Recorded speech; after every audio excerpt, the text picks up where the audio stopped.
D'abord, Paris lance la pique à l'ombre longue. Il frappe Ménélas sur le bouclier parfaitement rond. Mais le bronze ne pénètre pas. La pointe plie contre le fort bouclier. Alors, à son tour, fonce Ménélas. Il vise, lance la pique à l'ombre longue. Elle perce la cuirasse, déchire la chemise. Et lui, se penchant, évite la mort noire. Alors Ménélas dégaine l'épée à clou d'argent, frappe le sommet du casque. Mais soudain, brisant 3 morceaux, elle tombe de sa main. J'espère. Bonjour Pascal. Bonjour Xavier. Alors il y a cette version-là, mais il y en a d'autres. Mais il y a plusieurs versions donc, de l'Iliade et l'Odyssée qui se jouent en ce moment à Paris. Oui, alors on a beaucoup parlé de la version qui est montée au théâtre de la Bastille par Pauline Bale. Nous, on a choisi de vous parler d'une version un peu moins dramatique, un peu plus rigolote. C'est celle-ci. Alors, elle a été mise en scène, réécrite par Damien Roussino et Alexis Perret. Ils jouent 2 frères qui reviennent dans le grenier de leur enfance et ils rejouent la guerre de Troie. Alors, ils sont très fidèles au texte, évidemment. Ils l'ont adapté, puisque comme vous le savez, l'Iliade fait 15 000 vers, 24 chants. Là, je vous rassure, le spectacle ne fait qu'1h10. L'originalité de ce spectacle, la fantaisie, réside dans la mise en scène et les costumes, puisqu'ils incarnent à eux deux 35 personnages, tous différents, grâce à des accessoires qu'ils trouvent dans leur grenier. Je vous emmène dans les coulisses du théâtre Lucernaire, un reportage tourné avec Guillaume Gouet. Hélène, qui a été la cause de la guerre de Troie quand même. Hein. ah ouais, qui est la cause de tout ça. Attention, transformation. Parce que c'est la plus belle du monde. La plus belle femme du monde. Hector, le chef des Troyens, donc rouge, parce que tous les Troyens sont en rouge. Avec son ennemi intime, Achille.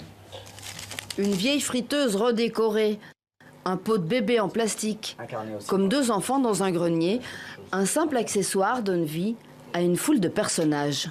Tous les guerriers sont représentés par des chaussettes qui sont comme ça insérées dans la cartouchière et on s'attache la cartouchière autour de la taille.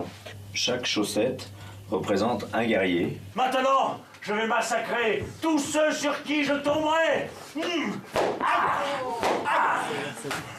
La terre noire ruisselle de sang rouge. Les chevaux aux sabots lourds écrasent cadavres et boucliers. On a gardé tout tel quel, justement pour pas y mettre d'a priori de notre culture à nous, et vraiment de dire les choses telles qu'elles ont été dites par Homère et traduites par Jean-Louis Bacchès. Et voilà, il y a des choses comme ça qui sont étonnantes et on les a livrées telles quelles.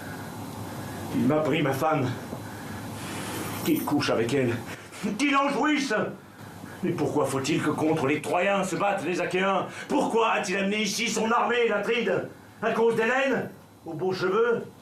Cette idée des captives, en fait, Briséis, Chryséis, que nous représentons par une poupée, mais qui font écho aujourd'hui aux femmes yézidis qui sont capturées et qui deviennent les esclaves des combattants de Daesh. Cruauté, courage, jalousie, loyauté, près de 8 siècles avant Jésus-Christ, Homère nous parlait déjà des grandeurs et misères de notre monde. 5 plaques. Il fait la terre, et le ciel, et la mer, Le soleil et la lune. et tous les signes qui étoilent le ciel. Voilà, c'est juste que ce week-end au Théâtre Lucernaire à Paris. Et puis il y a une reprise cet été, si vous n'avez pas le temps de vous y rendre ce week-end.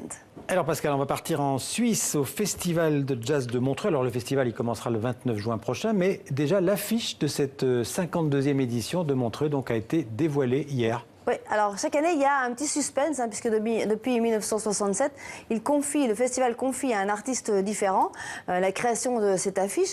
Il y a déjà Keith Haring, Andy Warhol, David Bowie qui ont créé les affiches originales. Cette année, c'est un artiste suisse qui s'appelle Christian Marclay. Alors vous le voyez, hein, l'affiche représente des cassettes audio brisées avec un système un peu particulier de photographie. Voilà, donc c'est l'affiche du festival qui est rendez-vous le 29 juin prochain à Montreux en Suisse. On en parlera dans le 64 minutes.